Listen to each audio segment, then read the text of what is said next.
No, it always Welcome, cracks everybody. me up. Oh, yeah, fine.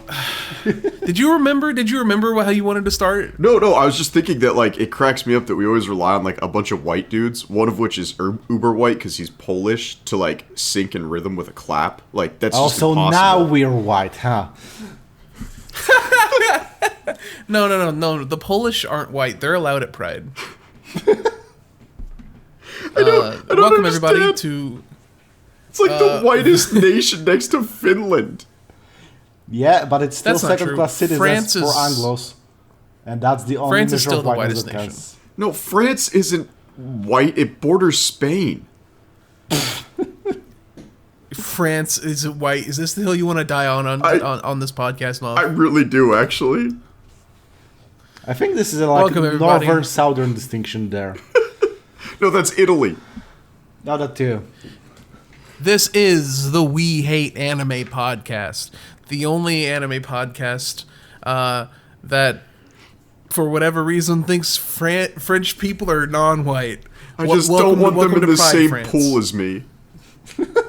The weird racial essentialist Moth is joining us today. What racial essentialist? Is that like racism plus where I don't even like certain white people? Yeah, yeah, basically.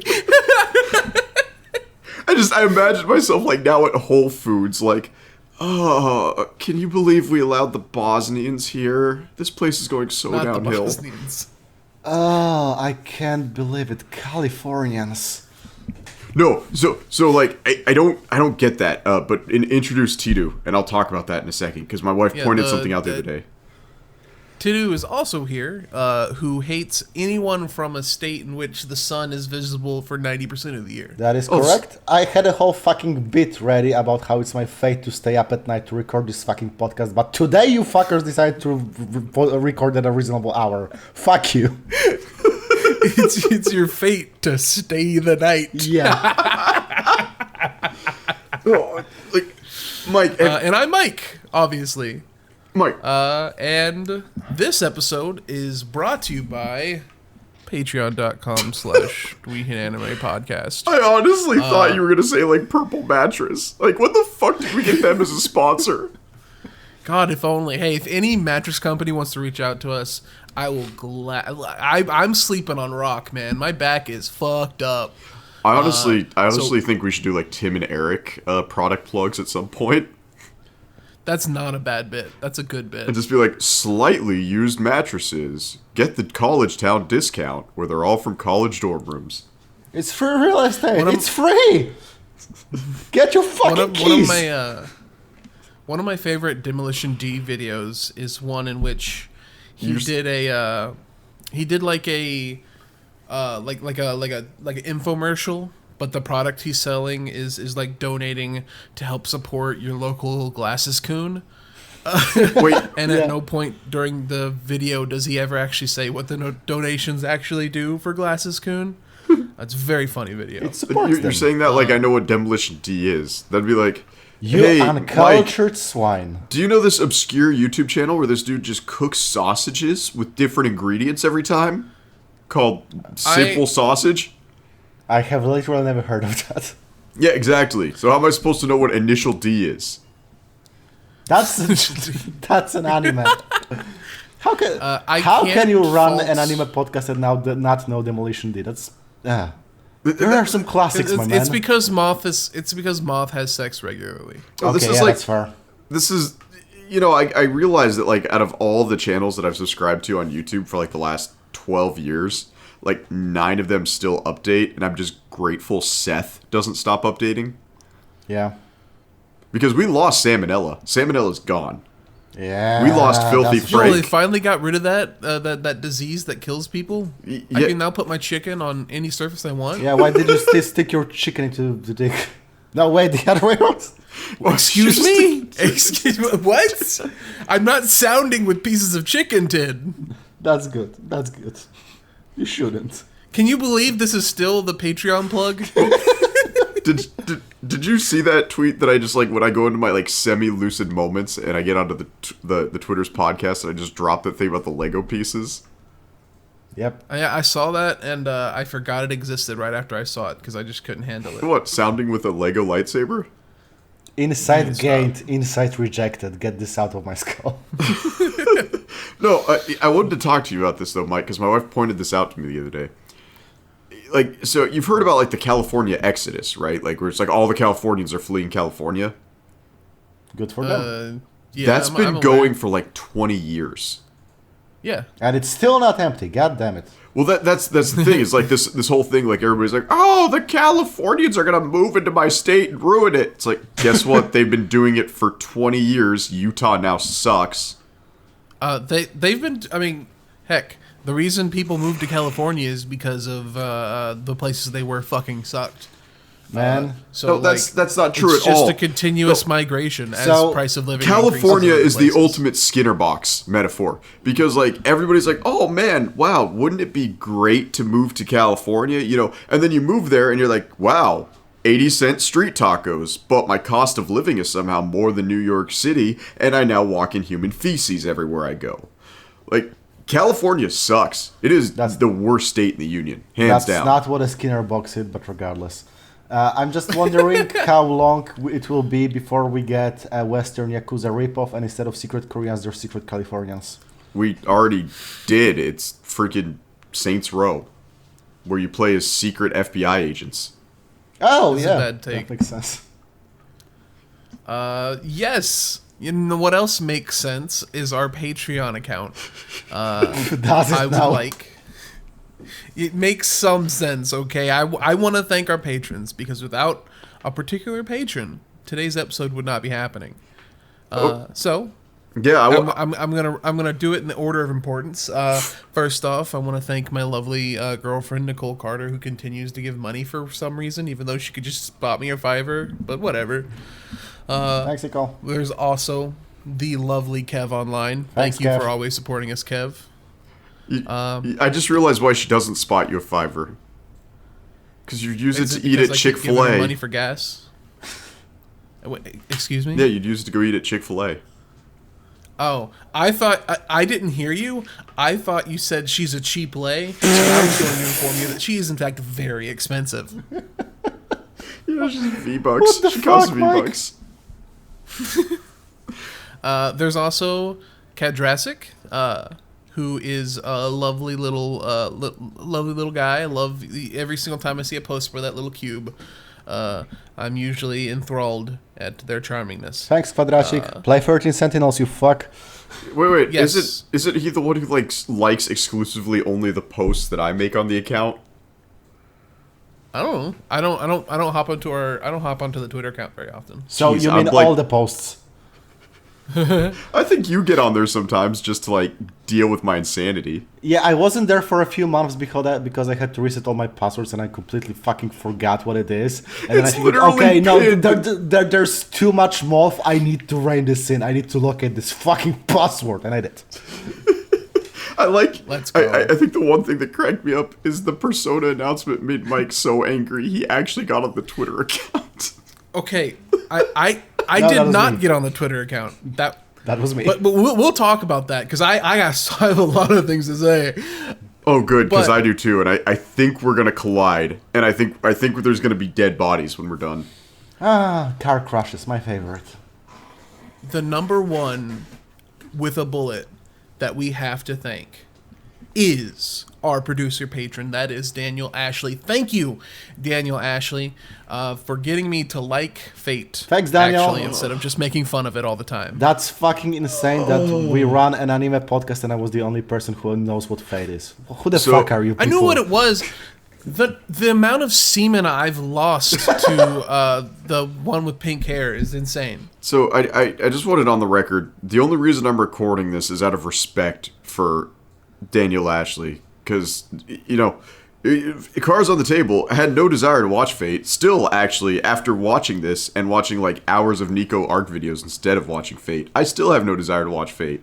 But I did it for them. So, if you'd like, Daniel, you can always put in another request.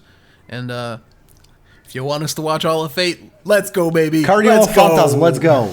I can't believe you're going to get a new post on the podcast just to watch Fate. So wait. So I wanna open up to today's podcast by just before we start pulling out knives and start stabbing each other with them. I wanna check up on everyone because it's been a while. It's been hard to get people to be available, especially me. Like I'm not throwing shade at anyone but myself. I have someone living on my couch where my computer is, so Still? Even right now I'm not recording from my computer. I'm recording from Nicole's just because it was easier this time. That makes sense. So it's been hard for me to do anything for the podcast, which is why I haven't been organizing as many episodes. And I want to apologize for that. There are a lot of people that like us, and they're missing out on our terrible opinions. I mean, I'm just here for the ride at this point. And I mean, Mike, you got nothing to complain about. I think Tid is the only person that we can reliably count on to do anything.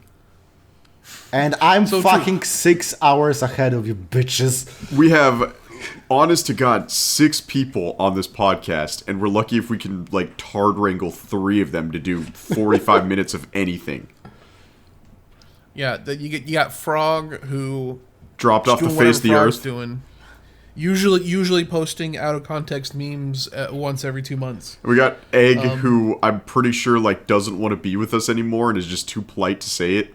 But I like. And then we got Sudoku. Then we got Doku, the only one with an actual excuse. Yeah. That's that he's child rearing. Yeah, he's rearing that child. Know what I'm saying? Yeah, he's sitting on her head. Gosh, just say he's causing crib death at this point. Holy crap. I'm gonna cause a crib death. One of these fucking days we'll get Doku's daughter on this podcast and will cause irreversible brain damage, and I'm here for it. Yeah, we'll just have her on the Fate episode. This is the Fate episode. Yeah, the other Fate episode. There's 13 Fates at this point. Would you like a breakdown? You heard him, Dan. Yeah. You heard him, Daniel. If you want us to watch another Fate, I want to torture Moth as much as possible. It's not going to, because I'll make him finish the next one. No, it's the same thing as what happened with JoJo's Bizarre Adventure, where it's hey, you have these really good character designs, and then part 5 rolls around and just takes all this great design and throws it out the window in favor of Italian twinks. And that's exactly what happened with Fate. Is you had some really broad-shouldered, muscular, attractive men, and they all got cornholed. 2 of the male characters in Fate have the exact same design, but with slightly different hair. I don't know what you're talking about. Which 2 is that? Good character designs. The freaking Gargoyle Man and Alexander the Great? Anyway. Alexander the Great doesn't show up until 0. How we living? I want to die. I actually do want to die. This is my first day off in 3 weeks, and I'm spending it recording a podcast about an anime I don't even like. Welcome to my life. Hey, no. That's been this anime podcast for the past 3 years, which, as of this month, it's been 3 years. Holy crap. Woo! Actually, this episode's coming up. This episode, if it gets edited in time, will come out the day before our 3-year anniversary. Nope. So happy anniversary! Yay. Holy shit, I've been here for a year. Oh my god. Well, yeah. I did want to talk about it. The reason we didn't record this episode sooner is actually entirely on me this time. And the reason for that is it's not been... Let's be fair, Moth. It's not been completely you. It's also been me. Well, we should have recorded 2 weeks ago. And what happened is, I'm just minding my own business on a Saturday. And I have a friend's house that I go to play games. And I've actually decided to stop going to his house because every time I do, I end up going out of town for a few days. I'll go to his house, and literally while I'm there, my boss will text me and be like, hey, so I'm sorry, but the thing died. And now you got to go fix it. Your plane takes off in 4 hours. Cool. And that's actually what happened on Saturdays. I was at a friend's house, and my boss is like, hey, so you need to replace the entire upper deck of a CT's cooling cabinet. I'm like, oh, that's cool. Where's it at? Mainland Anchorage? He's like, nah, you gotta get on a bush plane. Nice. We should have recorded 2 weeks ago, says the man who watched the first episode yesterday. Jeez.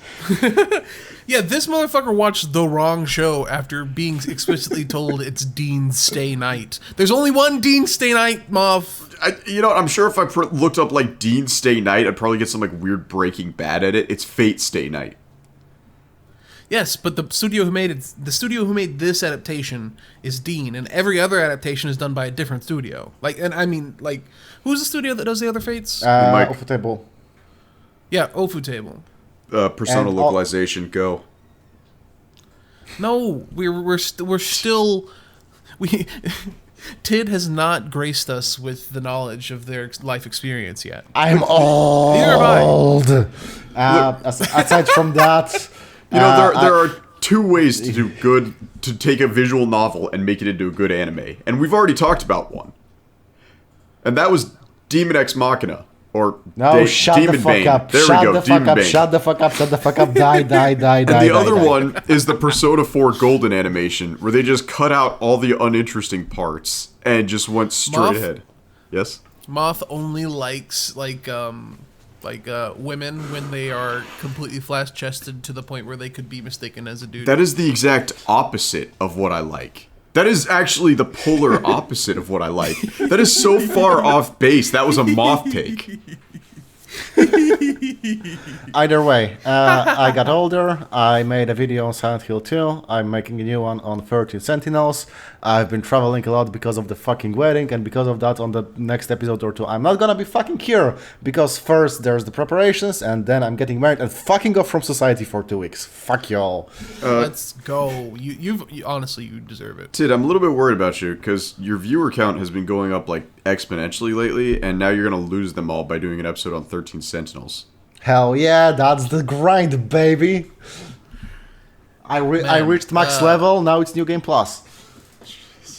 So have you beat 13 Sentinels yet? Yeah.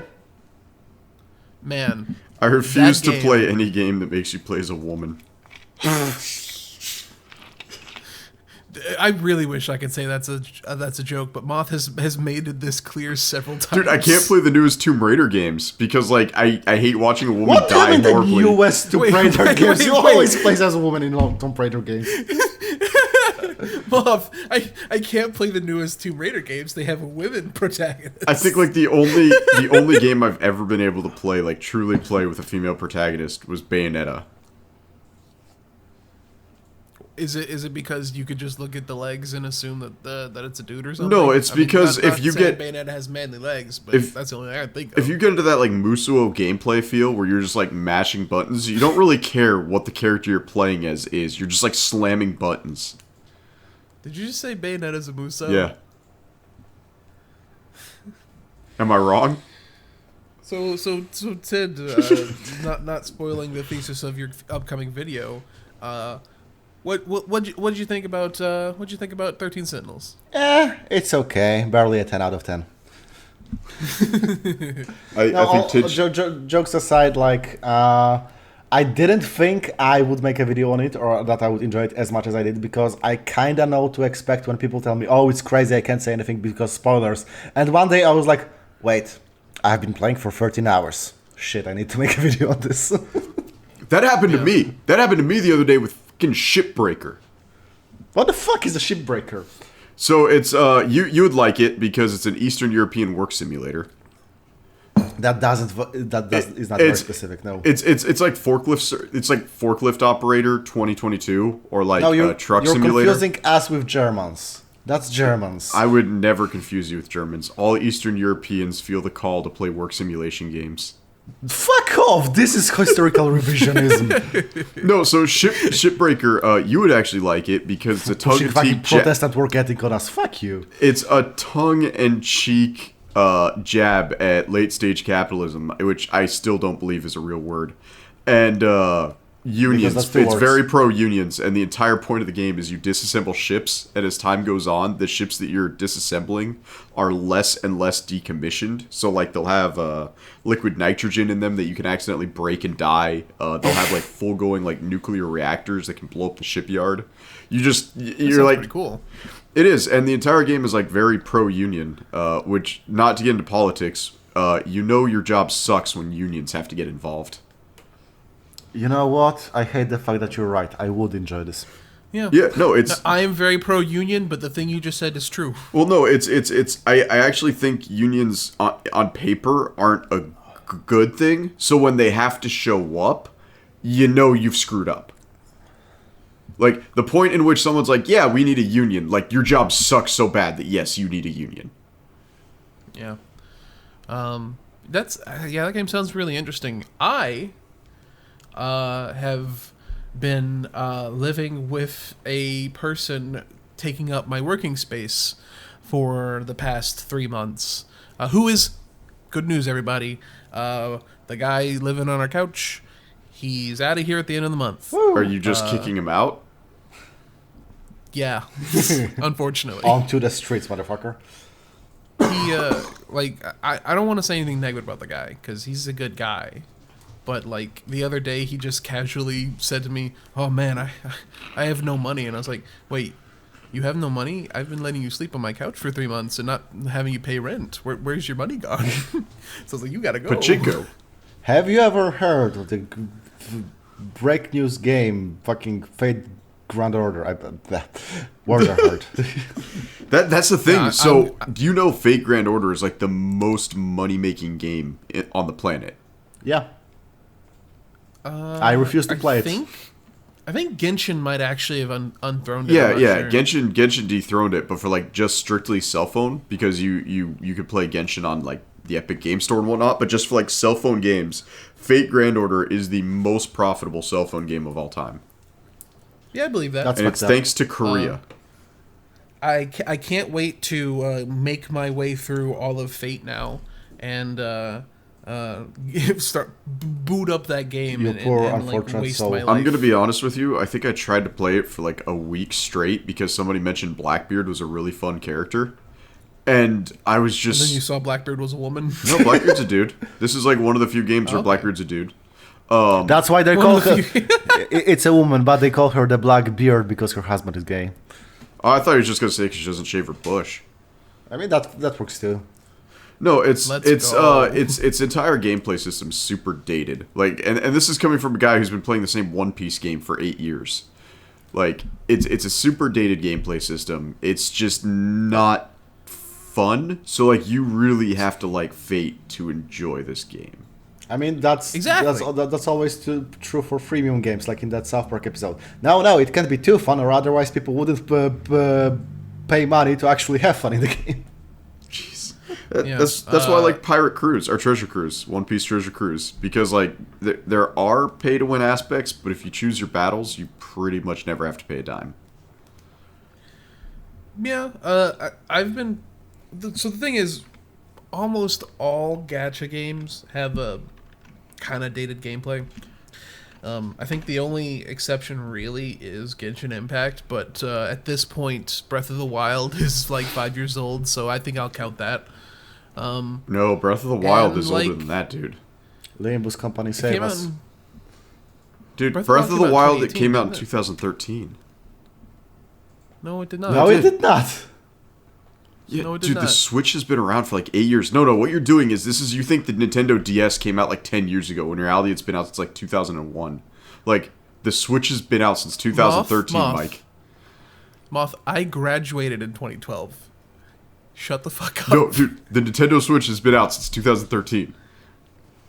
Breath of the Wild came out March 1st, 2017. Why are you humoring him by actually Googling it? Why are you doing this? Just let him be. Like, I can't believe it. Like, I get it. He said it with a lot of conviction, but also he's so obviously just being a little shitter. I mean, I know, but at the same time, this is the fastest way to cut this down. And also, I never had a Switch, and whenever people mention Nintendo games, I have a crisis of faith about my ability to perceive time. Speaking of the age of consent, is Persona 4 18 yet? Yes. I think so. No, the original Persona 4 came out in 2008. Came out in 2008. Yeah. Oh. I remember that because 18, yeah. that was like the 16, first... legal in Poland. Huh.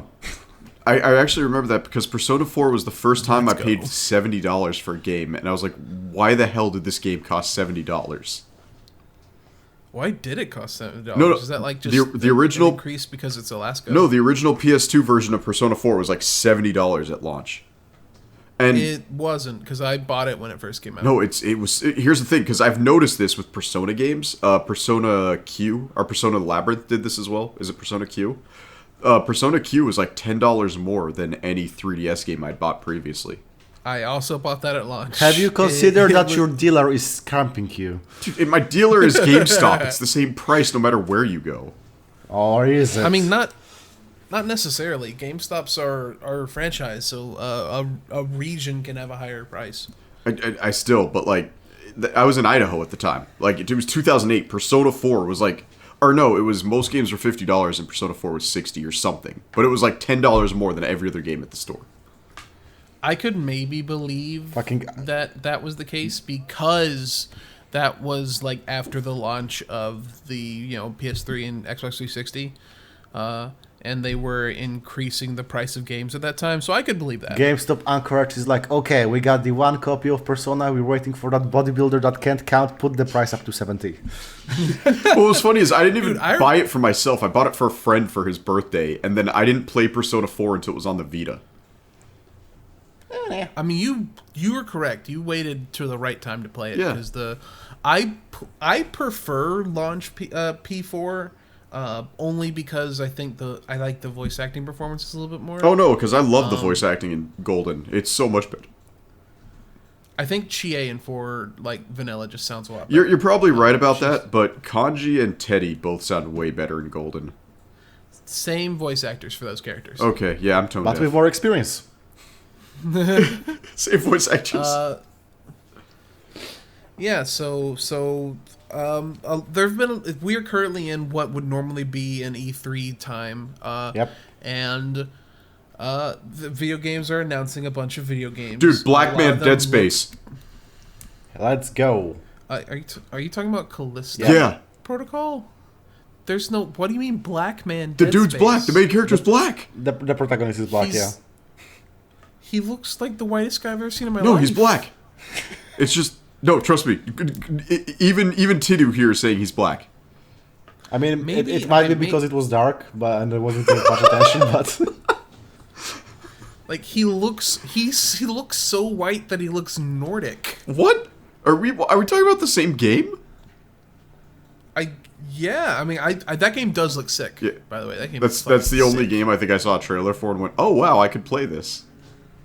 The biggest problem with all the game announcements is that like 50 to 60% of them have been just like procedurally generated survival crafting games. Like can we please leave this trend? I don't care about this anymore. What, you're not excited about Mines of Moria? Where the women actually have beards? No. Why would I be excited for women with beards? Because it's accurate to Tolkien dwarvenism, unlike the new TV show, where the women don't have beards for some reason. I completely forgot this show fucking exists. Like, it was people getting molding for a week, and then it disappeared. It's the exact same thing. It's the exact same thing with Neil Gaiman's Sandman. I'm getting going ballistic about that. About fucking what? I can't talk about it because Mike will cancel me. But just know that I'm pissed. Is it death because all the endless look different depending on who perceives them? That's kind of that's true. No, that is true. And that's like the one thing where I'm like, okay, you know what? Neil Gaiman himself said that like Dream takes different forms because at one point Martian Manhunter shows up. And he's like, oh, he's the god of flames and dreams, because I guess Martians believe that's the same thing. It looks, I think the only character that actually looks their role is Death, or not Death, is Dream. So it's like, Yeah, well, we'll see. I'm not... Sorry, guys. I'm not very excited. Guys. Yeah, I can hear the fucking dentist behind you. If you guys just want to be silent for a minute, we can, like, cut this out. Yeah. Moment of silence for Frog. God damn it. It's 1 p.m. You do your mowing in the morning. This is so fucking bullshit. Why would you mow your lawn? Just Let close the grass a window. Grow. Anyway, Sandman. Yeah, no, it's just that, like, the issue is, yes, Tiddu is correct with the Endless, and this is the weirdest thing for me to get mad about, but it's just, Neil Gaiman himself, in both the comic books and the audio dramas, like, emphasizes every given time, like, how incredibly pale Death is. It's like, it was, because she was his fetish character. Like, Death was absolutely Neil Gaiman's, like, I want to have sex with a 16-year-old goth girl because I'm an American comic writer, and all I can think about is teenage girls. Like, Everything else I get that, there was a lack of representation of people, and I will always be for representing, like, minor groups. Mike, you know this because I said I want, like, Usopp to be played by a Spanish dude. Moth is all here for representing minors. Okay. I'm all here for representation. But Neil Gaiman had a pedophilic love fantasy, and I want him to lie in that bed. So, Moth, you do know that black people can be pale, right? No. That's not like that's not a description of like whiteness. That's a description of like a lack of color. Black people can be pale as well. Yeah. Well, the only thing I have to say about the Sandman trailer is the fact that I will watch it regardless because I'm a huge Gaiman mark either way. But I saw that trailer being montaged like a fucking action flick, and I'm like, what are you doing? Do you know what kind of story this is? Yeah, that's the thing. The whole thing about Sandman, and this is like the fact that more women like Sandman than men, because Sandman is just sexy men telling each other that they're gonna rip their souls out and have sex with their souls. Yep. Like, because he has a weird love affair with Satan. He has like a weird love affair with Azazel. Like even his brother Desire, but Desire's like that brother sister, yeah. Yeah, brother sister. Well, they call him the brother because he's like the more masculine of the twins. But like even then, it's just eh. No, like what was it? Oh yeah, Desire, Despair, they were twins. Yeah, I think. I think my biggest issue, and really Death isn't even that bad. It's the only person who looks like they're actually from the comic books is Dream. Everybody else just looks like a Tim and Eric skit where they just got people off the street and like, hey, we're going to call you Destiny. Does that sound good? And it's just some, like, homeless dude with a cat. Which, honestly, would probably work for Destiny. That would be good casting for Destiny, yeah. It's kind of fucked up that you mentioned the character Dream from a comic book that is from the fucking 80s. And my first thought was like, wait, the YouTuber? What the fuck did he do this time? No. So my biggest, like I said, my biggest issue with Death is the fact that, like, I know for a fact that was Neil Gaiman's weird fetish character. So, like, I really want him to deal with, like, his awkward reality. More Frank Stonson hitting himself in the eye. I am all for it. Gaiman's working on this new show. Dude, but that's the same thing. Like, I could make a well-beloved, like, everybody loves my work, and if Netflix offered me $50 million to butcher it, I would be like, hell yes.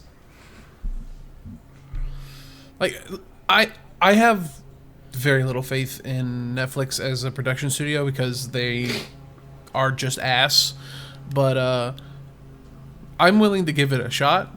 Oh yeah, no, it's gonna get a shot, absolutely. I have not read Sandman, so like I don't have the reference for it. I recently was gifted like 30 books. Shout out to Saf. He doesn't listen to this podcast. Hell yeah! He just gave me like 30 books. 30 like Sandman books? I thought there was only like 5. No, he gave me 2 of the Sandman books. There's there's 10 compilation volumes, but on the initial run, each chapter of that would be like a 1 issue. So in total, it's like 100 issues, I think. Okay. I was gonna say though, yeah. I don't know if you noticed, Tid, if you listen to the audio drama, because that's how I got into it. Nope, I have not. The woman who does the voice acting for both Death and Delirium is the same voice actress for Mabel Pines, and I can't deal with that. That's fucked up. That's fucked up. I can't handle it at all because the whole time she's talking about like crib death and murdering infants in their sleep, and she's like, all I can imagine is her talking about her stupid pig from like every time you mention like audiobooks or audio dramas, I get a bit sad because I could get Audible, but the conversion rate of $10 into what I would actually pay is unfucking reasonable. So roughly, I only get what audiobooks in Polish. Well, let me ask you, like, how many palminis would it equal to buy 1 Audible credit? How many fucking what? Palminis, like the potato. You mean pierogi? Yeah, pierogi, those. And for what amount of currency? So $10 US. How many pierogies could I buy with that in Poland? $10 for that's about 40 zloty. I would say like 3 or 4 kilograms, depending on where you get them. 3 or 4 kilograms. Whoa. So Holy shit. using the correct metric, Tinu means about 8.8 pounds. Holy shit! Do you know how much a pierogi costs me? Yeah, $2.50. Yeah. A single one. That's What the fuck? Well, what you gotta, the fuck? Yeah! You gotta realize pierogies are the perfect like Midwestern food because they're completely flavorless and filled with potato. So it's like perfect. It's That's deep the worst fried, thing you've ever said. flavorless, How fucking- and filled with potato. Moth, I'm going to go to Alaska and fucking shoot you in the face for saying that pierogi are tasteless. They are. It's just, hey, let's take mashed potatoes, put them in a dumpling, and deep fry them. It's mashed potato and Okay, cheese, okay. and they're not deep fried. They can be. I would Yeah, not let us should be- explain your It should country's be food to pan-fried you. with butter. Pan fried, yeah, definitely, but not deep fried. Look, I watch Life of Boris, same as everybody else. I think I know how to make a pierogi. So I just want you to know the, I can't the argue nice, with that. The nice Polish man that I buy my pierogies from is the best guy ever. So I'm gonna have the YouTuber? and the pierogies he makes are. Can we just point out Mike's oxymoron in saying nice Polish? Is that? What, I'm not God nice? Damn this fucking dude. Is that gonna become your thing, Tid? Where you just we say an innocuous statement that's tied to a YouTuber, and you just decide that you're going to say like the YouTuber? I'm Oh, you mean sorry like about the- fart puncher? Oh, I love that guy. He punches those farts. Oh my gosh, Mike! Here's what you need to do. You need to like go outside and throw an unopened can of like Monster Ultra into traffic, so he chases after it and gets hit by a car. Scream at that guy saying he's supporting the Antichrist by mowing his lawn. But so Mike, before we actually talk about Fate, did you want to talk about Persona? So I didn't come into this expecting to be violent today, because I didn't know that Moth had a hard opinion on Persona 3, other than the music sucks, which he's wrong about. But That other is than wrong. that, I didn't think Moth had a I hard don't opinion about have Persona a hard 3. opinion on Persona 3. I actually think it has some of the better characterizations in the Persona games, and they're leagues above Persona 5. So Yeah. wait, so true. Yeah, like I think my biggest issue with Persona 3 is the fact that everybody waifus a toaster.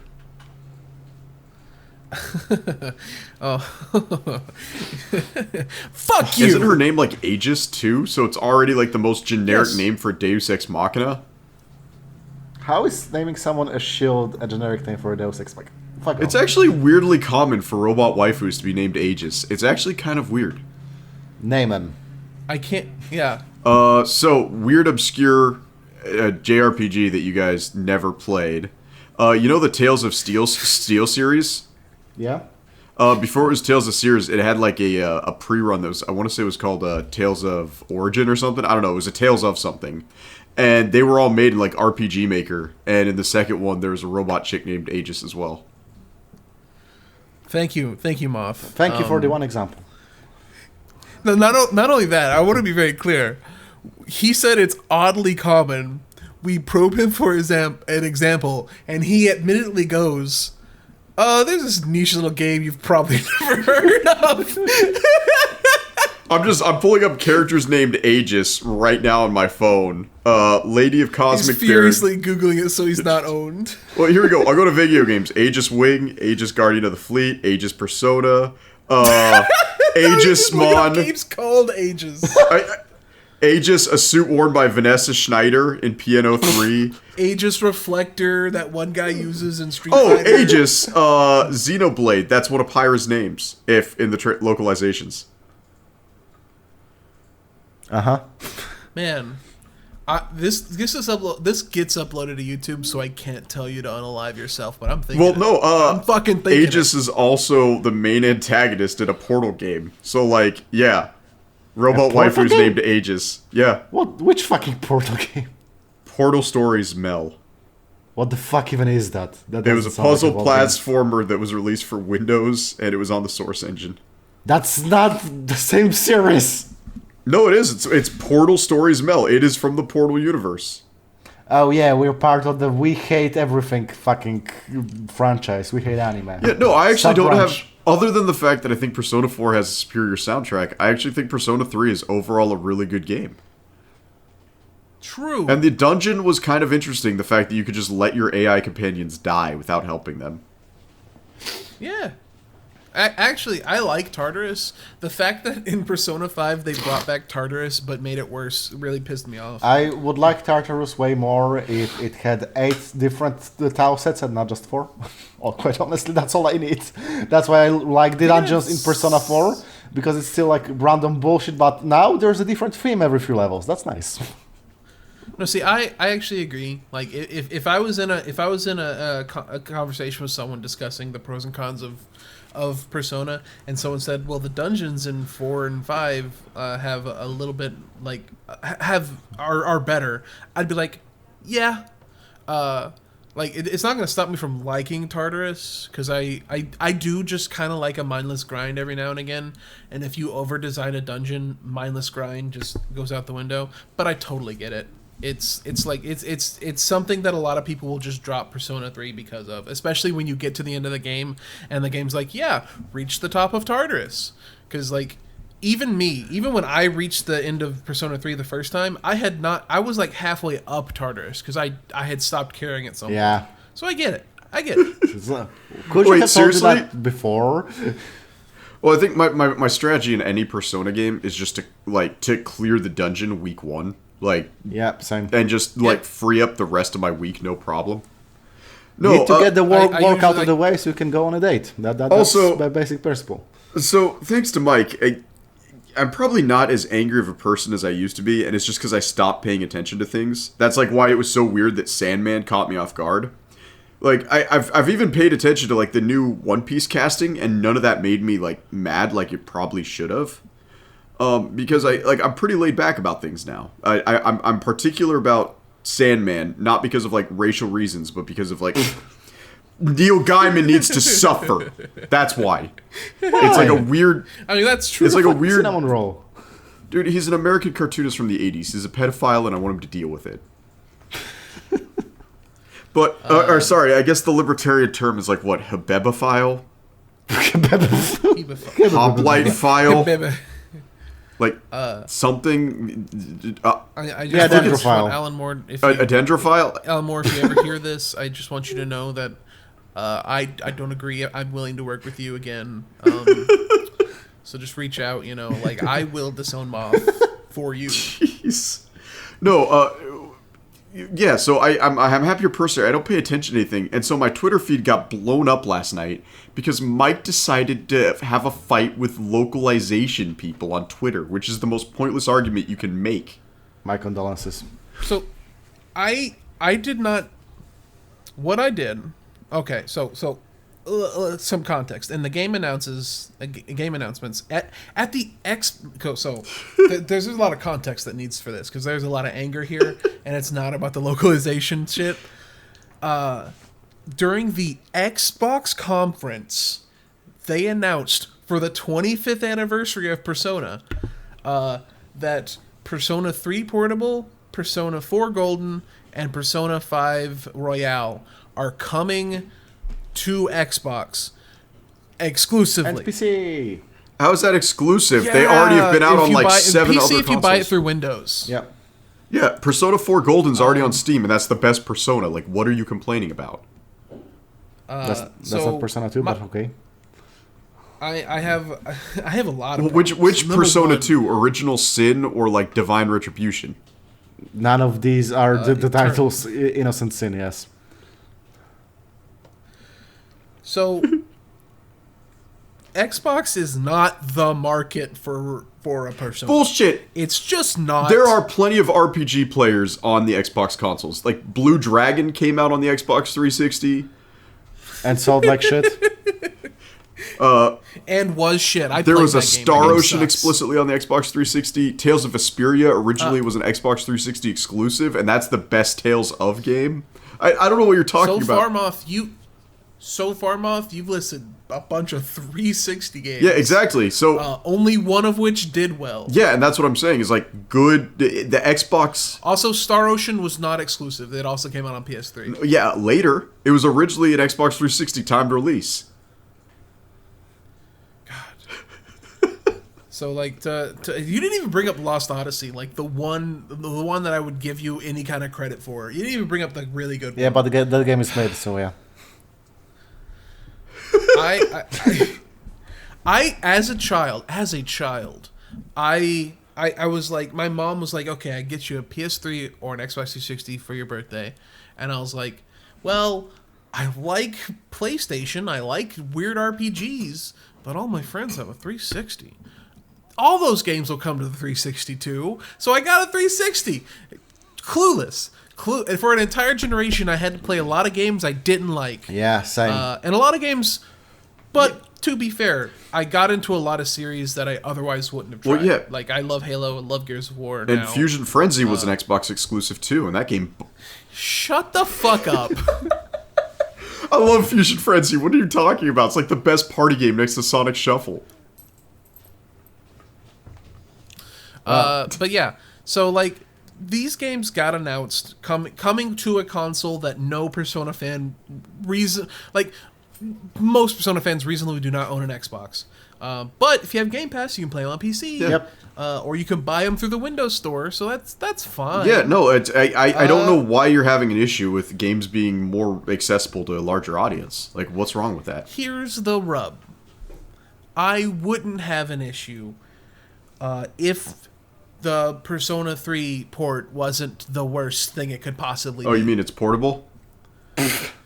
I like Persona 3 Portable.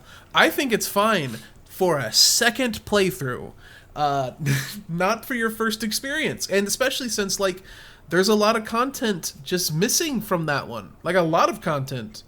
And this version, it's not a straight port. They ran the fucking backgrounds through an AI background. Oh, so they did the GTA art. thing, right? What they did with GTA? Yeah. Yeah. And it looks like garbage. It's fine, though. It's not Persona 4 Golden, so it doesn't even matter. I'm going to strangle you. See, that's what Moth's actual stance is. It's not Persona 3 Golden. So well, actually, Persona 3 is my favorite. As long as it didn't happen to the Golden Master Race, who cares about the that's Imperials? that's actually interesting because I'm kind of in the same boat as Mike, but for different reasons. And it's kind of like where Mike's like, why did they put this through an AI machine? They're relocalizing Persona 4 Golden, even though a PC port that has the original like PS Vita localizations already exists, and that was an amazing localization. Like Persona 4 Golden on the PS Vita is a phenomenal localization. I don't actually understand why they're relocalizing it. They aren't. Oh, the localization team that's working on it. And this is where we're getting into the second layer of the kerfuffle, where I stop being a hater for Persona 3 Portable. All the localization team is doing is, so for Persona 3 Portable and for Persona 4 They're Golden, putting in pronouns. they're adding they're adding blue hair and pronouns. They had already had blue hair and pronouns. She was named Nato. She was named the protagonist of P3. What they're adding though is just like Xbox controller prompts. That's basically it. And then for Persona 3 Portable, they're fixing the really shitty translation. What was the bad translation? Like in Persona 3 Portable, there were whole lines that were just still in Japanese. Oh yeah, I remember that, and I thought that was pretty cool. So yeah, that's literally all they're doing, but every single bedwetting virgin on the internet who thinks taking out the sexual assault minigame from Lolly Smell Simulator when it comes to the West is absolutely coming in their pants over the fact that someone who is a woman posted that they're on the localization team, and that's it. And then they like scrolled through her feed and like, oh, one time she said that she likes the Naoto is trans thing, so that means she's gonna make Naoto trans in the localization. And it's like, no, shut the fuck up. You people are so annoying. I hate you. The Naoto is trans thing is so fucking funny because once I just posted that I like it because people can project whatever the fuck they want to do a story and their own personal journey to relate to a character, and I got so many fucking angry people in my DMs. Holy shit. Well, wasn't because you have to realize like the whole acceptance of pride thing is actually really strictly a Western thing. Like Japan is deeply transphobic, and I always interpreted Naoto's story arc as like transgender was evil in her story arc. Like, I got that she was actually a woman who wanted to be taken as a woman, but had to pretend to be a guy to be accepted in a male-dominated career field. That's what I always got from it. I mean, it is that, yeah. That is what it is, but the structure in which that storyline conveys itself deals a lot with issues of questioning one's gender, which leads to a trans reading. No, that's Kanji's storyline. That too. Not really. Like, I know that there are some people that have like a kanji as trans reading. I don't. No, get that one. I have a Kanji is heteronormative. He just doesn't realize that tomboys are straight. That's, you know what? That's true. That's true. But yeah. That's fine. Thank you, by the way, Mike. Moth, I don't want to let something slide because you said something really stupid. And it's that, like, Japan is inherently transphobic shit. Dude, they had a freaking law that got passed that would sterilize trans people. Yeah, but, like, that is like saying, like, Moth, you know, whenever, like, anyone in America looks at, like, Roe v. Wade getting upturned and then turned around and said, all of America is misogynistic, and you look at them and you roll their eyes. And I'm like, yes, we are. It's called flyover states. They just did. Like, Japan is not a monolith, and there's a lot of pro-trans and pro-LGBT Japanese media, because creative types tend to be more progressive. Yes, that's true. Like, it's called Gen Uchikoshi. Thank you, my man. Yeah, you will always have cultural bohemians that will always be pro-openness. What do Czech people have to do with this? But, like, you you also need to understand that, like having an exploration of gender in your piece of media is not inherently pro or anti-trans, or it's just something that you can do without being quote unquote like fucking a heathen about it. Like, you don't have to make if someone talks about gender, you don't have to make a big deal out of it. Yeah, and I never did. I thought Naoto's storyline was fun and enjoyable. Actually, I think she had kind of the weaker storyline because at that point I was burned out. I really don't like how that storyline ends, because the way you date her is by telling her to dress like a woman, so that's a little weird. Wait, you dated Naoto? I dated what? all. I played, I could play that game 100 times and never date Naoto. She is Kanji's ship. You don't cut Kanji, Mike. I played Persona 4 like 5 times. Yeah, and you know what? I will settle down with Chie. I will settle down with... Well, actually, Rize I won't settle down with either. I'll settle down with the nurse before I settle down with Naoto. You can't date the nurse, but you do get the fuck. Yeah, that's based. Like, I would go with the random drama club girl before I went with Naoto. And she, like, actually reminds me of one of my ex-girlfriends that I'm, like, traumatized of now. Because she used to gaslight me for not sleeping with her. But yeah... moving on from that, I want to make it clear, like, having a reading, like, if a story deals heavily with gender identity, there will always be a way to look at that and view it within, like, a trans understanding, because the trans experience, most of my friends are fucking trans. Mike just created the newest Orlando roller coaster. What? The trans experience. The trans experience.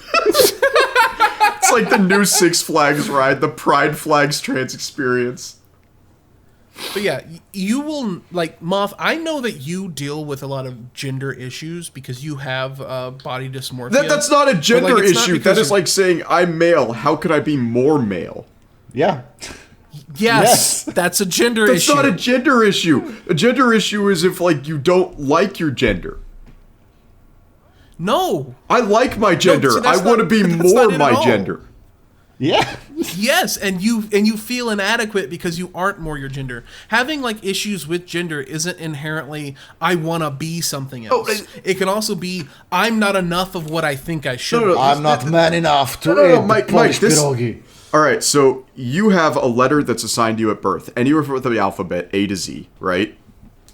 And then you're standing in you're standing in a corridor with all these rooms lettered A to Z, and you can actually go into any of those doors that you want, and it doesn't really matter because that's the door you want to go into.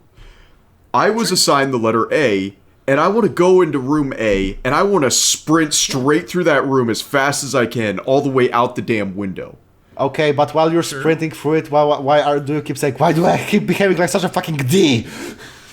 No, no. I would say like going from the room A to D would be more transgenderism.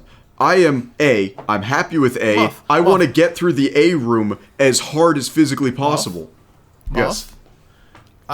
So my entire point with this discussion is that you can have gender issues without them having to be trans-related. You mean like kanji? And you're over here like, no, I'm not trans. How could I have gender issues? Moth, you like, and this is like, we're gonna have a come to Jesus. We ain't having a damn come to Jesus moment on the Fate episode. Okay. If any episode needed one, it was this one. Let's come to Saber. Gather around, children. But yeah, we'll let Mike finish what he was saying. Like, Moth, I love you, and when I see you like disparaging yourself because you don't live up to an ideal, I see that as something that I've had to deal with, and my way of dealing with that was different from how you deal with that. And I would never say that you should be trans or non-binary. You very clearly want to be masculine, but you have a lot of issues with your own presentation, and like, that is a gender issue. Like, it's you're not trans, you're masculine, you're a dude, you're a he, and I'd never discredit that. But also, anytime you sad post about not having strong enough muscles, or vague post about you hitting a plateau, you are feeling issues with your own gender identity. I feel like that's more issues in my hobby. Like, you wouldn't tell a guy who's having a hard time with archery that that's a gender issue. Well, no, but like, being an archer, like, if your identity is being an archer and you're not a very good archer, then that's an identity issue. But masculinity is part of gender. That is just what it is. And your issue with your like weightlifting is that you don't reach that gender ideal that you have for yourself. I think that's pretty appropriate, considering Archer is the most chat class in all of Fate. But go on. Jeez. I was just gonna say. We're gonna talk about. This Fate anime features two archers, and one of them touches a bow. I guess if we're gonna talk about Archer, I kind of feel bad to an extent because I only could talk about the first 3 episodes of Fate. But I want to say that the protagonist has my favorite C-list superpower on the planet. Yeah, fucking trace everything. What's wrong with your storage heater? Oh, I see. Yeah, like, I gotta give this anime credit. There's a lot of things I don't like about the protagonist. His name, I think, is Emiya. Emiya Shiro, yeah. Yeah. Shiryo. Yeah, I'm just gonna call him Emiya because I got the horror. Like, if we want to talk about bad localizations, I'm pretty sure what I watched for free on Tubi was like the 4Kids dub. Or like the 4Kids sub. Because I'm not kidding you. Like, if you go back and watch the Tubi version, there was a point where they translated who's the girl with the thigh-high socks that like has the please dick me like psychotic personality? Rin Tosaka, best girl. Yeah, they introduced her as the Hime of grade 11. And at no point did they they called her the princess of grade 11. And at no point do they call her an Ojo, at no point do they call her an Hime. They actually say like something of each knee. Sorry, she's something of the knee class. Because in Japan, when you're in high school, you're still grade 1 through 3. You're not grade 11. Yeah. And I'm just sitting here, I'm like, do I have a really bad translation of this? That's why piracy wins, baby. No, dude, Tubi's free. Tubi is 100% free. It's basically free piracy. So is piracy. You can watch literally all of Peter Jackson's movies on Tubi, except for The Lord of the Rings. What's the fucking point? You can watch all of them except for the best. Are you kidding me? Dead Alive is a phenomenal movie. Okay, fair. So is the musical he did with Muppets before Avenue Q came out. Wait, Avenue Q is Peter Jackson? No. Avenue Q is a musical, but before that, Peter Jackson made a raunchy musical about Muppets having sex before Avenue Q. Oh, okay. I'm glad you clarified that, because otherwise I would have lived the rest of my life thinking that Avenue Q was done by Peter Jackson, and I'd have an ego. I mean, Steven Spielberg did Freakazoid, so who's to say? Did he do Freakazoid? True. Yeah. Yeah. Great. Now my Tubi recommendations are totally messed up. By the way, thanks. No, it was called Meet the Feebles, and it's like you can tell it's Peter Jackson because the main starlet of Meet the Feebles looks like the guy's mother at the end of Evil Dead, and it's just terrifying. But yeah, so now we should probably, we've already talked about it a little bit, really transition to Fate. Speaking of the transition episode. Transition. Fate Stay Night, also known as Deen Stay Night. Fate Stay Night 2006. This is it's an anime from it's an anime from that time when like no anime makers really knew what the fuck they were doing with digital fucking production. I mean, hey, studio. This fucking ass. Do you remember in the first year of the podcast, I actually mentioned that there was a dark era from about 2003 to 2007? This is smack dab in the middle of that dark era.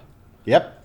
Yeah, so it's that, and I'm not kidding when I say there's like a dark era in anime where the only thing you have to watch was Azumanga Daioh. So God forbid you watch anything good during that era.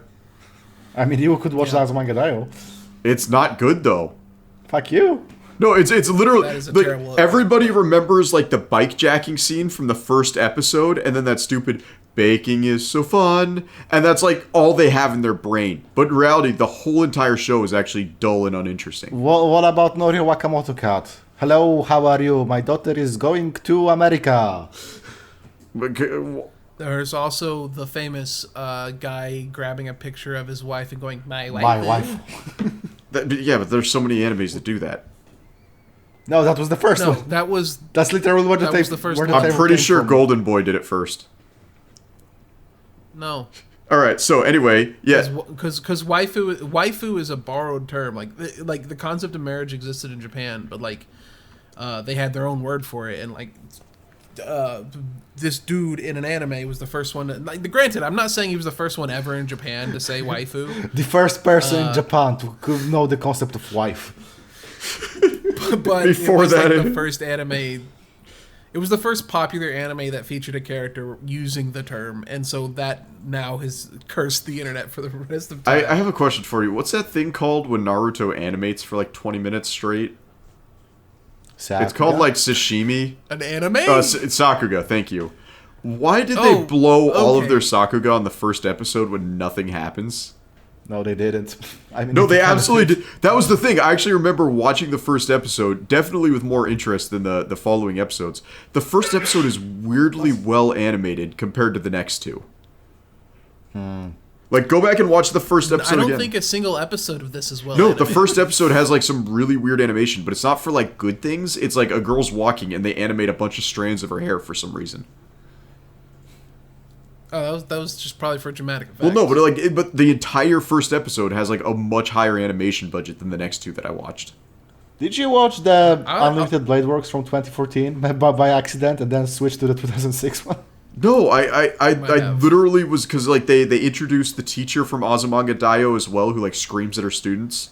It is fucked up how she is just an Azumanga Daioh. She is, yeah. Yeah, I actually remember watching it. I'm like, why are they just doing like Azumanga Daioh skits in this? It's fucked up that she is probably the best character. Taiga is so unrelated to plot at any point, but also she gives you all the bad ending explanations and the gags in the visual level, and that doesn't translate into the anime at all. That's fucked up. But because I can't speak on the further episodes, let me just tear down Emiya's character real quick. Emiya is such a traditional like soft harem protagonist. It's not even funny. He's like almost Tenchi Muyo with how bad his character design is. And I love Tenchi Muyo. Tenchi Muyo is my favorite harem of all time, and this character is just like somehow worse than Tenchi. And Tenchi is not an A-lister by any means of character personalities. Yeah. I would agree that Shiro has zero design, but that's because you don't see him in the entire visual novel because it's from the first-person perspective. Yeah, but even then, it's like let's deal with his motivations. The only reason he does the Grail War is because he finds out the reason he's an orphan and almost died 10 years ago was because of the previous Grail War. And I'm guessing that's what happened because they didn't quite make it clear at the end of episode 3. Oh yeah, that's pretty much it. Yeah, that's what happens. Yeah, so he doesn't like violence. And actually, he was like a semi-sensible character for a good minute because he's like, hey, I don't want to do this. So what do I have to do to get out of my job here? Like, I actually appreciated that. I was like, hey, here's a soft boy. He's not bred to fight. He's not a good sorcerer, and he wants to get out of what he's doing. I can appreciate this. Yeah. But then he immediately won. About Emiya's character. He's a doorstop or a doormat. He's a doormat. Yes. Yeah. Yes. And that's like the entire point of his character. Yeah, him being a doormat only it's not until like episode 22, I think, until him being a doormat becomes an actual plot point. Well, I mean, like an important plot point. That's a bit fucked up with all the adaptations, quite honestly, of Fate, because they never adapt the internal dialogue of his. And like in visual novel, it becomes much apparent much faster. That there's something pretty fucked up about him. Like he doesn't ever think about himself. It's always the others, and that's a big problem. Well, it doesn't feel fair to compare a newer anime when this came out in 2006, and like this one, I think even the manga wasn't serialized till 2017. But if you want to see a good doormat character, like watch Iruma-kun, which actually almost has the exact same starting plot as Fate. Where a kid gets adopted by a super powerful magic user and has to survive in a world he's unfamiliar with. I wouldn't say Kiritsugu was very powerful, but go on. That is not the plot of Iruma-kun, nor is that the plot. That is the exact plot. In Iruma-kun, Aruma is sold to the devil because his parents have no money. Okay, okay. You took my explanation. You expounded on it. Just let me have my surface level. No, I won't. Everything in this world is nuanced, and deleting nuance only makes communication That's what gets harder. me, though. Like, you know why I'm so much happier than you? Because nuance isn't real. That's a term that didn't exist 20 years ago. Like, yes, your weird evergreen term. Evergreen was not a phrase 20 years ago. Moth, just because you weren't born 20 years ago doesn't mean there were no words before that. I am the oldest person on this podcast. Here's the thing. The reason people are unhappy is they're using words that didn't exist 20 years ago. If you say yeet, if you say dab, if you say swag, like, these words make you unhappy. There are words that make you happy to say, like family. Unhappiness. Or welcome home, Dad. This is amazing. This is I think if I ever heard a trad actually use this argument, I would start believing them just because of how much my brain would shut off. The funny thing is, I'm being 100% sincere. You're right. Family is good. Yeah, you got it. Like, you know why your dad didn't come home for buying milk? It's because he heard you say YOLO. So words that didn't exist 20 years ago, coins of phrases that didn't exist 20 years ago, if you say it, it actually makes you miserable. All of depression started in the year 2002. We had words that made 9/11, people... happy times. 2002, garbage. We had words that made people happy, and they're all in the Bible. No, they're not. If you need some newer words, the Book of Mormon came out in 1830. Those are the newest. God, I knew you were gonna fucking show say me the that. Fuck you. point where the Book of Mormon or the Bible mentioned twin tails. There's none. Fuck you. You're wrong. Are you kidding me? The Book of Revelations, and lo, I beheld the comet, and it had twin tails. Fuck off. Where do you think the twin-tailed comet from Age of Sigmar came from? It was the Book of Revelations. God damn it. Jesus Christ. Anyway, Shiro. I want to talk about. So I don't. The Deen Stay Night's really weird, in that there's a lot of plot points that just don't get explained very well. Oh yeah. And like for example, later on, Saber's whole thing in the beginning is that she has an invisible sword, and it's cool. And then like after Shiro uses his weird abilities to manifest what the sword should look like, it just stops being invisible for some reason. I think they just gave up with animating that, honestly, because that's the issue is that her sword is in a sheath that makes it invisible. It's invisible air, and she keeps that pretty much all the way through in the Fate route. But here she used Excalibur once, and then it's I guess it's visible. I guess it fell off. Whatever. Which is extra weird when later the sheath becomes a plot. That's a different sheath. I always thought the fact that her sword was invisible was in reference to her penis, and the fact that she has a kid later in the series. No, not later. Fathers. Earlier in the series, but yes. Wait, earlier in the series she has a penis? No, but because, like, technically speaking, the Fate route is when King Arthur dies, because she gets teleported all over the fucking place to find the Grail because she never did in her life, and she has to complete the legend. And she fathered Mordred and was killed by him way before this even started. Oh, she got a dick from Merlin. That's canon. Real quick, can we talk about what the Holy Grail actually is in real life? Do you guys actually know what the Holy Grail is? It's a cup. It's a clay and or pewter cup that Christ used at the Last Supper to tell the disciples, and this is my blood, please drink from it. That's the Holy Grail. It is a pewter cup. It is not some grand golden chalice. I mean, Indiana Jones got it right, yeah. Moth, at the end, when they show you the Holy Grail forming, it's not a chalice either. It's just a big demon ball. I just... Fate falls into the wonderful category of Japan doesn't understand Christian lore. Yeah, that's because the entire thing about this being a Holy Grail war is bullshit. It's just a scam to get pages to get into it and kill each other. Yes, that is like explicit, but only in like the last 2 episodes. So they. Oh, is it the whole like? You guys are all playing my weird game all along, where I'm just trying to reduce the total number of mages in the population. Kinda, but like the entire setup here, spoilers for Fate, by the way. Hey, if you care why you're listening to this episode, but like the entire point here is that families of mages, thank you, got together and said, hey, if we get enough magical energy, we can get to like the core root of all magic. That would be pretty cool. To do that, we need to summon 7 powerful souls. Let's use the souls of heroes from history. And to make sure that the ritual is complete, we'll invite a bunch of other families. We'll tell them that, oh, it's a magical grail that grants your wish, but actually we'll just dupe them into killing each other to get to this truth. And then it went wrong. Well, if you wanna kill a culture, you don't have to have a grail world. You just need gentrification. See, this is before the gentrification was invented.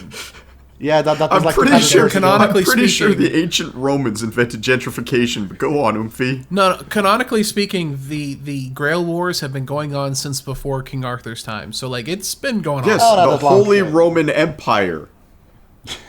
You realize that they actually gentrified the British Isles and removed an entire religious culture. They should have done it harder. They didn't do it harder. They shouldn't have. The people of the Isles were a wonderful like social group, and now they literally only exist in fantasy because we have no recorded history. I of like them. how he's calling them the people of the Isles instead of like the Bretons or any of the other actual people that live there. Because you got to deal with the fact that like you had Bretonia, but like when you say Bretonia, people immediately think of like pre-Arthur British people that all like suck dick on the Roman Empire because they missed it. Like I'm trying to classify the Avalonians here, which is now a fictional culture because we didn't write them down. Hey, you know what's where Avalon is in Fate? I hate you. That gets referenced. I hate you. Avalon is the name of her ultimate sword. That's the scabbard of the sword, which is as per Arthurian legend. Hey, this sword is really cool, but actually this scabbard, it means you won't ever get injured. Don't fucking lose it, and then she loses it. I hate this. It's okay. It's really the whole scabbard shit's so fucking stupid. It made sense in Inuyasha. No, you need to understand, Moth. From the spoilers. At the end of the last Holy Grail War, a big genocide happened, and the guy who won found Shiro, his father, found him dying, and he was like, "Oh shit, you're dying. Hey Saber, give me your immortality scabbard. I'm gonna put it into this child." Well, to be fair, and then adopt him. As per Fate Zero, that happened a bit differently. It's that this scabbard exists physically in our world, and they used it to summon her, and they just never gave it to her because fuck you. Kiritsugu is a horrible person. Don't worry about it. Yeah, it's really his characterization in Deen Stay Night is really inconsistent. He's either a demon evil guy or he's a literal saint. I mean, like we're talking about Emiya's father, right? Yeah. From Shiro's perspective, he was a saint because he has saved him. But in reality, yeah. Okay, so I you have to tell me, is this the Fate where Alexander the Great shows up? No, that's Fate Zero.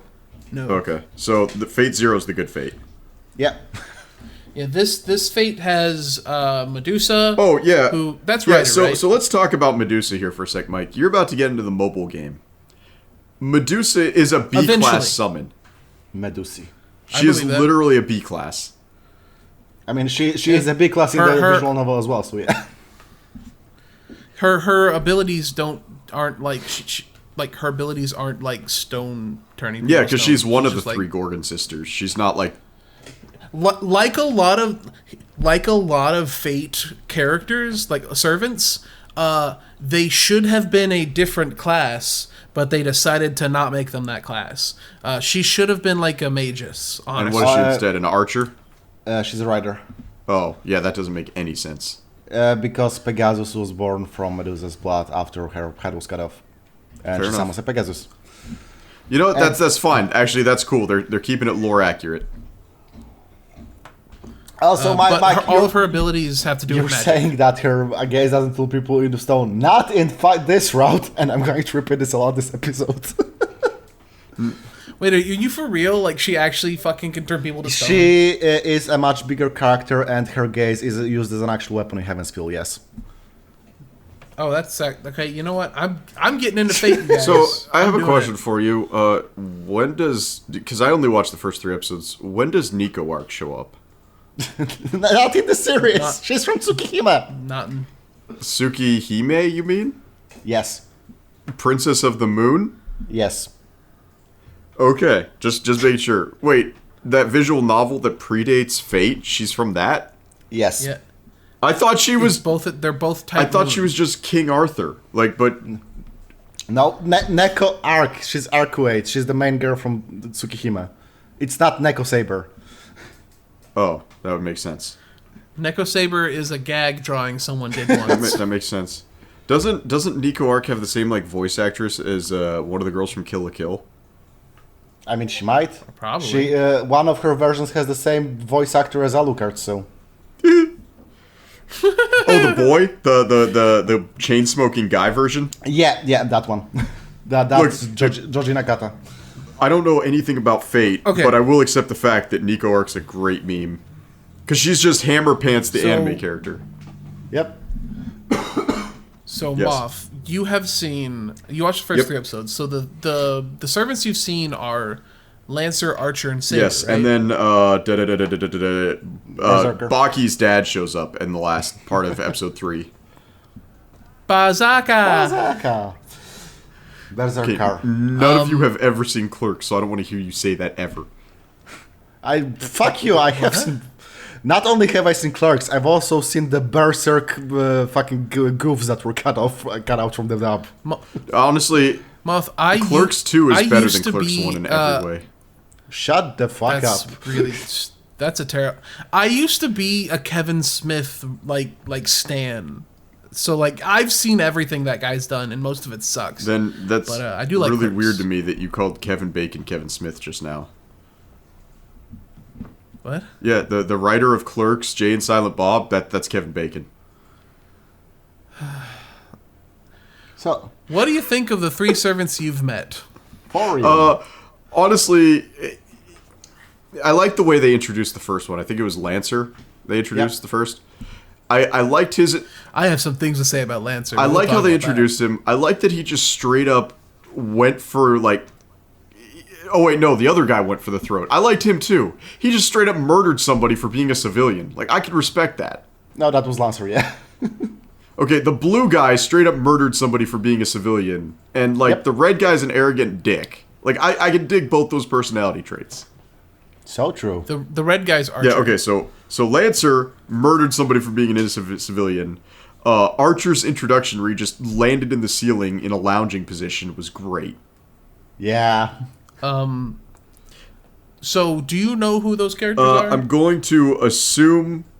No, I don't know who either of them are. They even said who he was in the second episode, or the third episode. Yeah. They don't say explicitly who Lancer is, but they say the name of his spear. And if you know the spear, then you know who it is. It's Cuchulainn. He's Cuchulainn. Who? Cuchulainn. But who historically is that? The famous Irish... yeah, because she says he's like the spear of Gaybog or something. Yeah, the Gay Bulge. Yeah, I actually... Well, because I was like, okay, King Arthur recognizes him, because I know she's Arthur. I'm like, oh. No, Arthur... Saber does not recognize him. He recognizes her. Oh, well, she mentioned something like, she's speaking in Irish, so he's some reference to an Irish person. It's fucked up how Saber being King Arthur is like this big mystery in Fate, because, maybe she's, I don't know, Jeanne d'Arc, because what other fucking female hero exists there? But everyone knows this and it's becoming a meme at this point. Oh. Who is Archer, by the way? Do you want me to spoil it? Because that's the big plot point of Unlimited Blade Works. Do it. It's Shiro from the future. Wait, Shiro. That's so the stupid. main character? Right? Yes. That's pretty dope. So he just wanted to get with Holy Rin. Shit, that's awesome. So he just wanted to get with the girl with the thigh-high socks, so he came back in the past. Yeah, basically what he did was his entire life, I want to be a hero, I want to be a hero. Then the spirit of Earth goes like, hey, Shiro, do you want to help save me and prevent humanity extinctions every time it happens? Sure. He becomes what is called the Counter Guardian, which is basically like a white blood cell of the Earth. And every time he appears, gotta murder a bunch of people. Let's fucking go. And he gets to the point where he's so disillusioned and hates it to the point where he gets summoned to the Grail War. Because Rin's amulet that she used to heal Shiro, she used as a catalyst when summoning when she wanted to summon Saber, so she got him, despite, the timeline shenanigans. And he's like, it just works. I'm here, you know what? Let's fucking kill myself and time paradox myself out of this reality. Fuck this. Gosh, I can really just appreciate that. Yeah. So this makes the fact that they use the same ability a lot cooler to me, because I thought... So is Berserker then like Hannibal of Carthage? Stupid. No, Berserker is Heracles. Oh, seriously? Okay, so they really are going with like fantasy lore here. Yeah. And he's Berserker, and he has to die 13 times because 13 labors.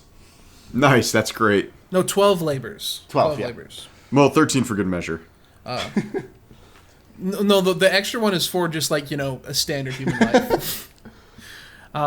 It's really funny whenever they get to fighting Berserker, because Archer kills him like 5 times. Yeah. And he has like 7 lives left. And then they get to the fight where Berserker's fighting Shiro and Saber. And like that's when they summon the sword for the first time. And the sword, the replica, is so powerful. It kills him 7 times in a single strike. It's so fucking shoony. I love it. It's like that's it. That is it exactly, Tid. Fate is the most chuny shit in the fucking world. Yeah, it's great. I love it. No, when you're talking about chuny, are you talking about like the chuny boom, like that term? Chunibyo. Yeah. It's a term that refers to people who act extra. Okay, yeah, that's exactly what you guys are talking about. Yep. This is like just the unlimited blade works chant, which is raw. It's a raw chant. Yeah. I love that chant. Which you didn't get to see. He only does it once in this, and it's not the full unlimited blade works. Although you do see inside. You know what's fucked up? But it's not in the visual novel, you don't even see that fight. They fully add it in the anime because it's a cut to black. Then Shiro and Rin and Saber having a threesome, and then Archer's fucking dead. Yeah. Also, Muff, you missed the characters just fucking and sucking for power. It's so strange. Yeah, I don't actually feel like I lost anything there. I do actually want to talk about him, like, back to his character though. I just don't like Emiya. When we talk about like good protagonists, I've been watching. I hate to say it, but I think my favorite protagonist of this anime season has been the main character from Trapped in an Otome game. Because he is so vindictive and evil. Like, somebody betrays him, he doesn't forgive them. He, like, watches their family die and says, I could have stopped that, right?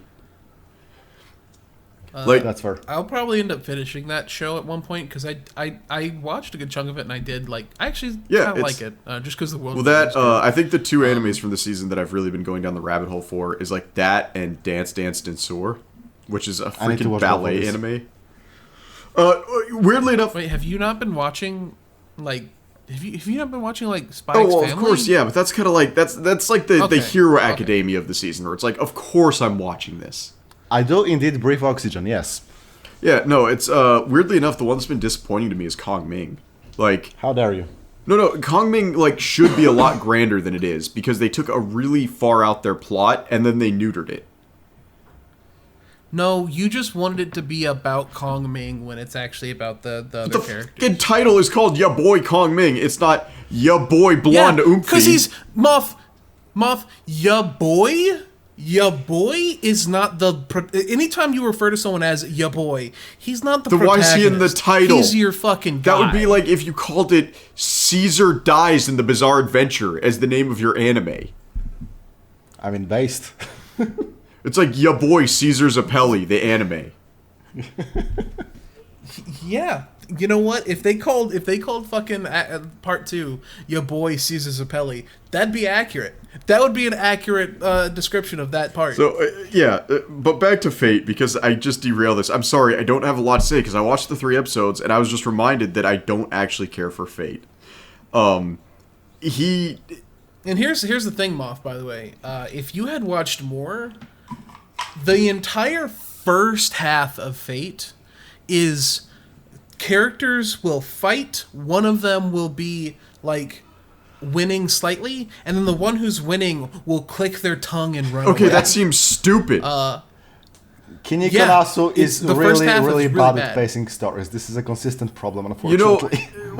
Here's the thing. When I tell people, I'm like, hey, the first 2 episodes of Golden Kamuy are rough because it was a brand new animation studio.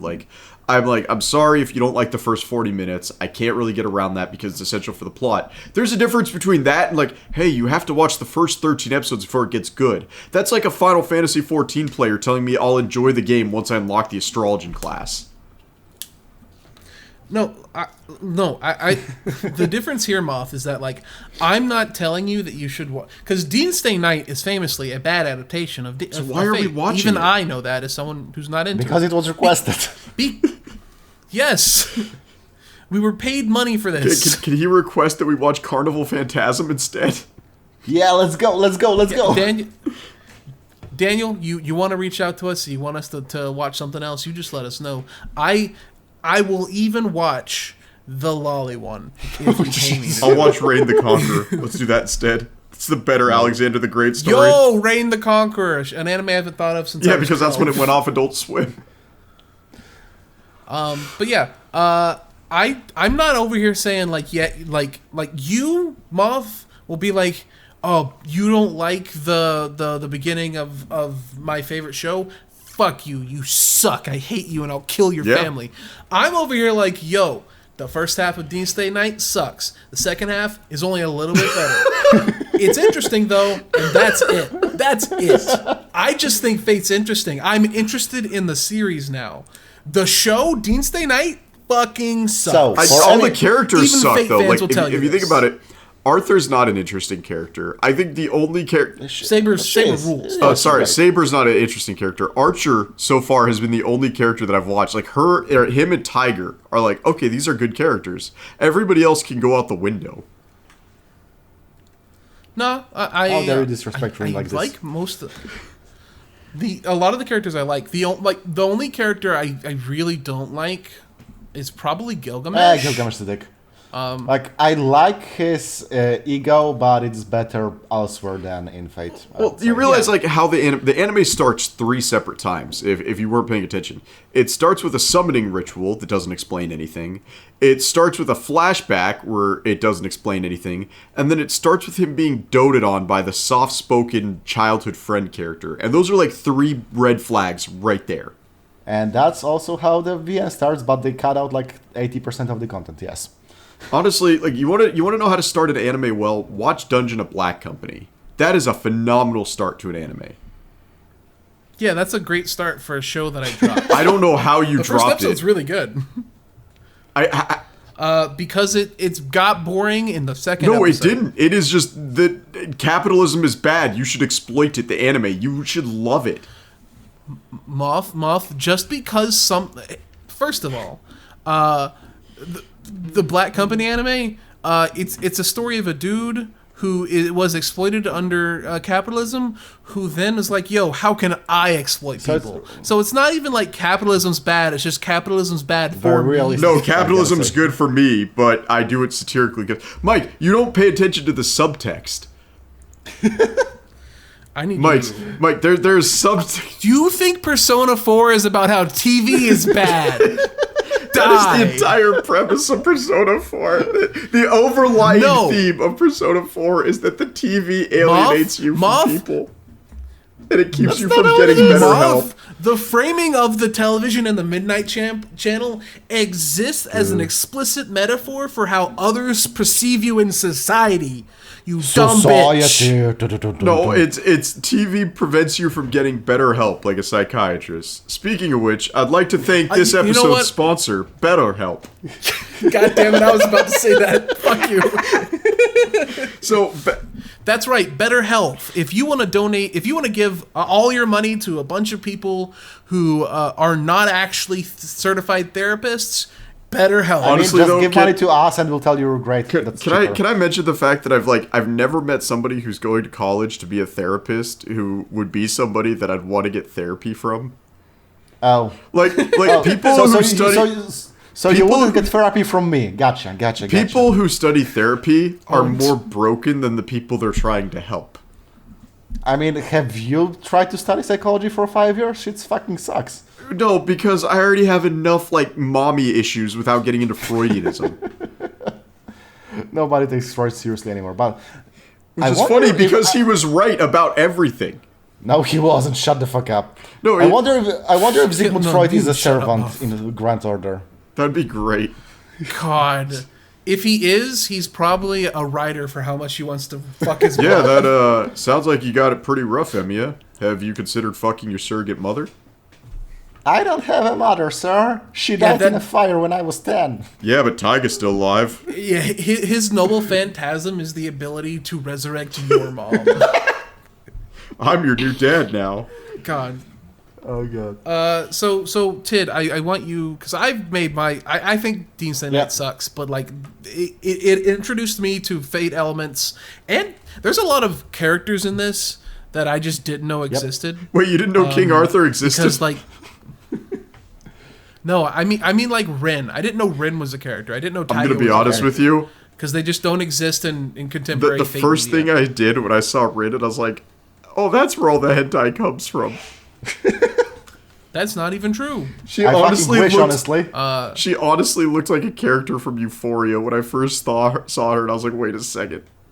Moff is like, student uniform. Speaking of which, I'm still mad about that. I watched the first 3 episodes of that hot garbage, and I'm still mad that that's what I wasted 3 episodes on. Good for you. Yeah, a previous producer patron wanted us to watch that, and then it was just really boring. Speaking of which, we still owe him Upat, by the way. Hey, I'm looking at our patrons. I only see one producer patron. He did it. He did the requirement. He was a producer patron. He requested Euphoria. We talked to him about it because they're like, our producer patrons have the ability to request us make episodes. If they join as a producer, request something bad, and then leave, I'm not gonna fulfill that request. They took our money, Fuck Mike. Or we took their money. Anyway. Yeah, no, we didn't. They gave us their money. I did not take. We owe him Upat. It's the least we could do. It's not Girls Frontline. Real capitalism hours. Hey, if you want to subscribe to the Patreon again, let's go. I'll watch whatever. Would you watch Dungeon of Black Company? With that said, I mean, Moth. I think Dungeon of Bad Company is just a mid. It's actually phenomenal. I don't think it's bad. I think because that was the season where there were only 2 really good animes. It was that, and then it was the one about the gods only know peace. Okay, Moff, can you shut the fuck up about everything that is not Fate right now? This has been an hour and a half. Tid, Tid, what is your Fate hot take? I need to hear it. My Fate hot take is that you should go to fatestaynight.vnovel.org and actually read the fucking visual novel. It's fully in English. It's on the website. You don't need to download. You don't need to patch it. Just fucking read it. Is the sentence is the website ender.arc? No, .org. Oh, that would have been so much better. Tids, type that link into the Patreon. So I will literally probably spend the rest of my day reading I just put it in the fucking production chat right now. Like how I made us put an anti-abortion movie on the Patreon posts. Either way, aside from that, but I don't know. As the only person with more background here, full fucking background check. Read the fucking visual novel. Okay, that's one. Every adaptation is imperfect on some level. Deen Stay Night has a lot of problems, but after watching it now, I have to say, it gets the emotional core of it. Mike got into it. I guess that's because of the characters, and I can feel that. But also they did things like, we kinda need to convey some stuff from the other roots. Let's just have Ilya say who fucking Castor is, despite the fact that's not a thing in this route, because she read the script, and have that fight from Unlimited Blade Works. Sure. Also, let's put Sakura in a gimp suit for no reason. Sure.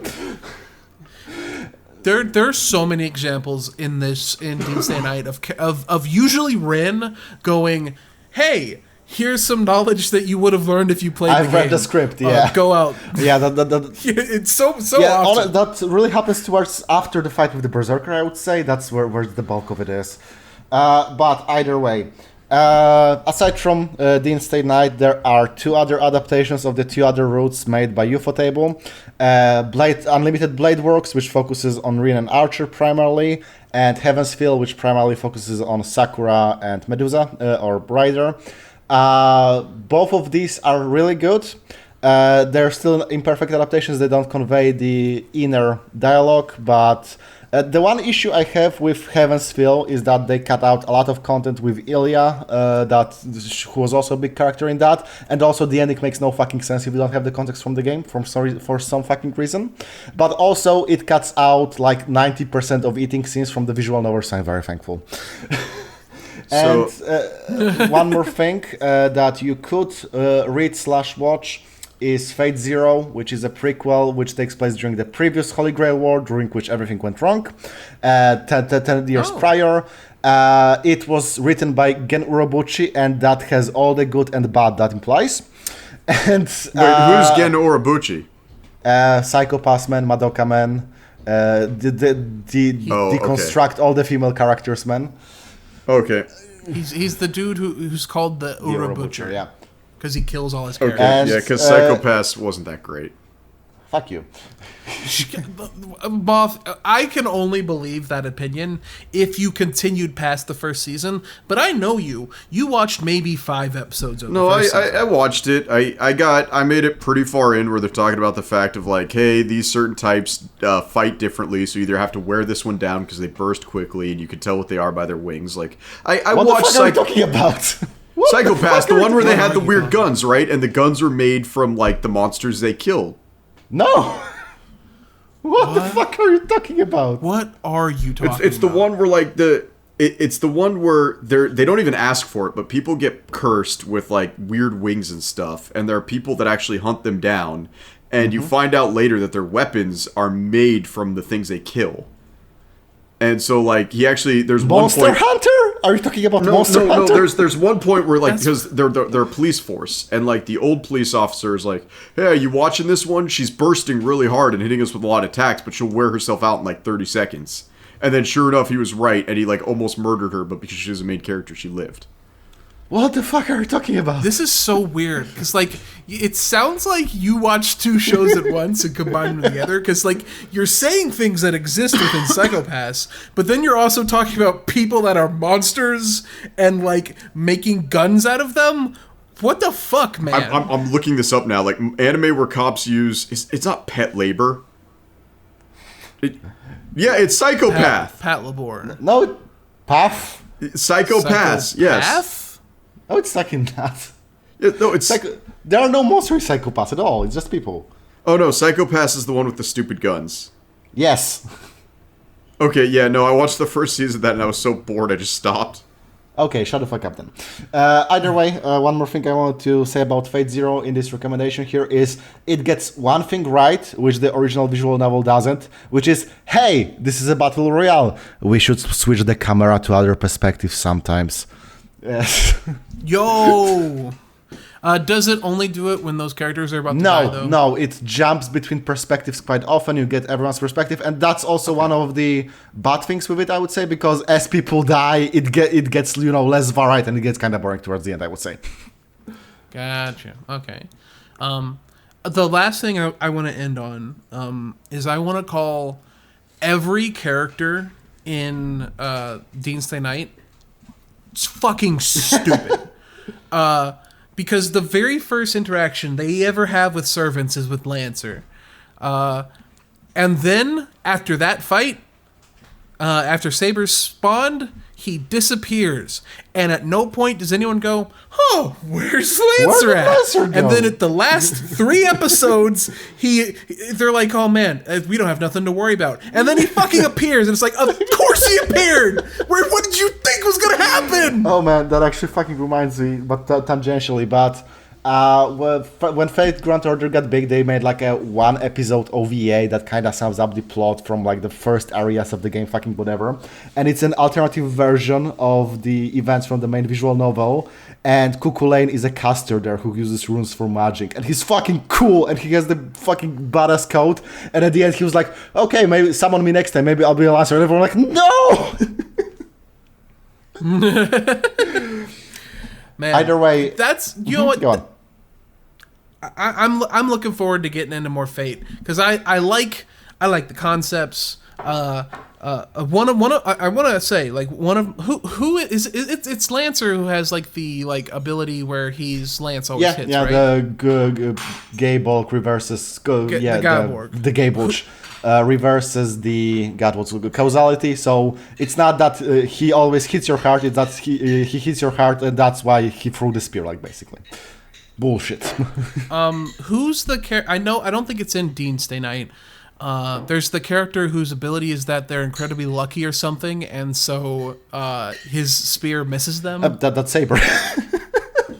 That is Saber? Okay. That's like, the issue here is that when you're reading the VN, at any moment you can press escape and you see the fucking stats for everyone like it's an RPG. And that kind of makes sense. In the anime, it just feels like bullshit.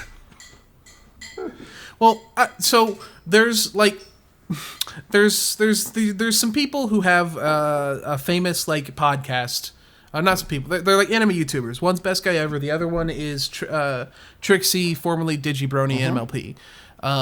And they had a podcast where they talked about how shit Fate was. And I watched that and absorbed the opinions and assumed they were all gospel. And one of them was about the spear versus the luck stat thing. And like, at the time I was like, yeah, the fact that his spear missed is bullshit. I hate this bad writing. But as I'm just watching it, it's like, no, it creates tension if you can subvert a character's abilities, you dumb idiots. It's Saber having magic resistance, it's Saber being lucky, but also it's just the entire fact that all of Fate Stay Night's writing is, here are the set of rules. Here's how every single fucking character breaks them in a different way. Yeah, and that is interesting. That like, if you just set rules and never break them, then like you kind of end up being a little boring sometimes. So actually, since we mentioned all the fucking servants to Moth, who else was there? Saber is Archer, Archer is Emiya, Lancer is Cuckoo Lane, Berserker is Heracles, Rider is Medusa, as we talked about. Caster is Medea, the princess from Odyssey. Poor her, by the way. She got fucked. And the assassin is Sasaki Kojiro. Yeah, that's 7. Who is Sasaki Kojiro? That's the guy that Miyamoto Musashi challenged to a duel, then appeared late, and instead of fighting him with a sword, he beat him up with a fucking oar. And Sasaki Kojiro has been talking about it in his death. That's funny. There's also Gilgamesh, the archer from the Lancer the from the previous one, war.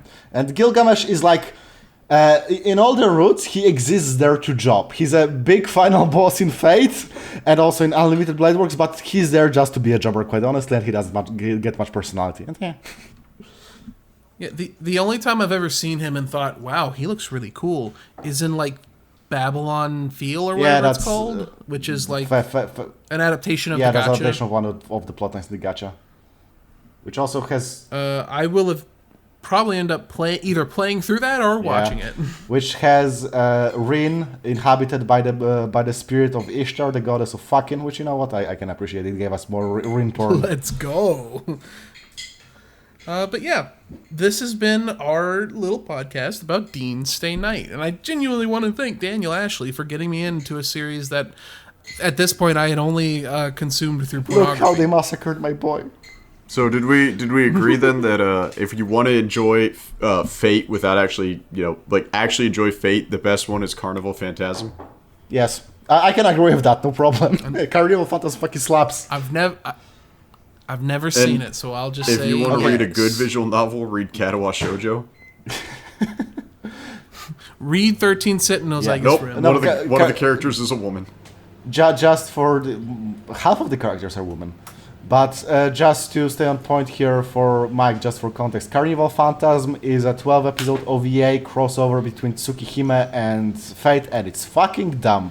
Like, at one point they go, you know what, we want a non-aggressive version of the Holy Grail War, let's make a race. And they draw cars like, this is a dragster car, this is a bike, this is a carnival, right?